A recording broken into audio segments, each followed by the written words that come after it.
හරියන්නම් කිව්වාම ඔයා අන්න හරිම ගාන. එයා ඒක අහන්න අපි අහුවා. මම කියන්නේ දුන්නේ මට දෙපෙන්න මම කියන්නේ ඒක මම අවස්ථාව.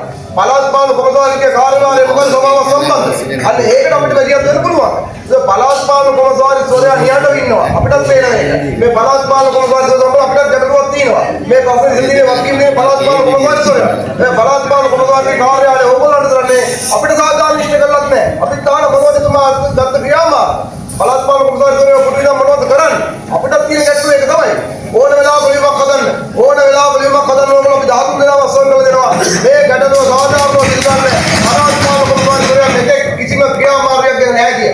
අපි කියනවා. එතකොට යා කියයි මට මෙතෙක් ලැබුණු ලියුම් මොනවද? මට මෙතෙක් ලැබුණු පැමිණිලි මොනවද? අපි කියන්නේ එන්න ඔබතුමා රාජ්‍ය සේවකයෙක් කියමු.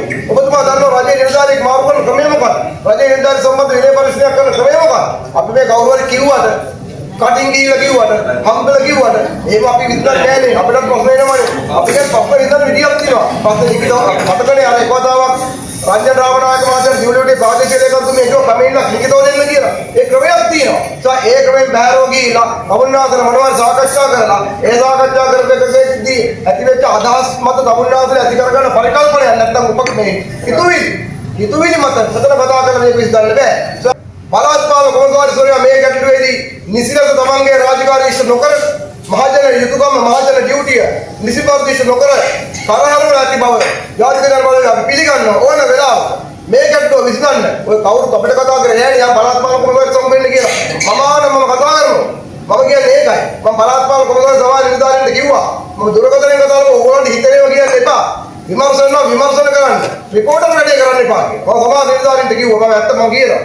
හරියට යමක් ගන්න. මොකද එක නිලධාරියෙක් ඉන්නවා. ඒ නිලධාරියා දකින්න දේ කියනවා. ඊට පස්සේ උඩට යවනවා. උඩින් මොකක්ද හිතන්නේ? ඒක තමයි කතාව. ඔබතුමා ඉල්ලුමටුනේ ඒකනේ.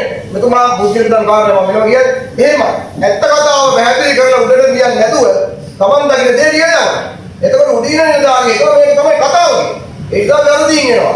අපි සහභාගී වෙන්න පරිස්සම ඔය කියන සාකච්ඡාවලට අපි සහභාගී වුණා. ඔය වගේ නිකන් එයා මේ අහලා එන්නම් කිව්වා මේ අහන එක්කන කවුද කියලා නාහින් නැත්නම් අපි ඔය හිටියනම් ඒක අපි කියන්නේ මේකනේ කතාව. අපි අරුවා මේක නෙමෙයි කතාව. මිනිතුනක් දුන්නේ නැහැ. ඒ ඔටිලා ඕනේ විදියට යවන්න ඕගොල්ලෝ වකීම් බාර කරන්න බැරි වෙලාවත් මෙතෙක් කරපු සභාව ගැන ප්‍රශ්නයක් ආවොත් ඒ කිසි ප්‍රශ්නයක් අපිට නැහැ. ඒ වගේම පළාත් පාලන කොමසාරිස්ගේ දුර්වලතාවය පිළිබඳව අපි තියෙනවා. පළාත් පාලන කොමසාරිස්වරයා වහා මැදිහත් වෙලා මේ මතකම් පාදේ සභාවපතිට ගැටලුව විසඳන්න ඕනේ. ඒ ගැටලුව විසඳන ක්‍රමවේදය අනුව තුමා ගැටලුව විසඳන්න ඕනේ.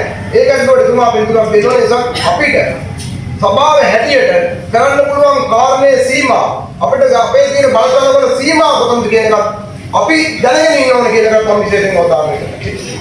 මේ ගැටලුව ආණ්ඩුව සම්බන්ධ කරන හදන්න එපා කියලා පිටා වාක්‍යයෙන් ඉඳලා. මේ ගැටලුව ආණ්ඩුව ගැටලුවක් නෙවෙයි. මතුකම පාලක පක්ෂ ඔබවල රටේ පාලක පක්ෂ අපි ලකුණු කොළු කොට ගැවුනොත් මේක බලින ආණ්ඩුව. අනිසා ඔබගේ ප්‍රශ්න නෙමෙයි.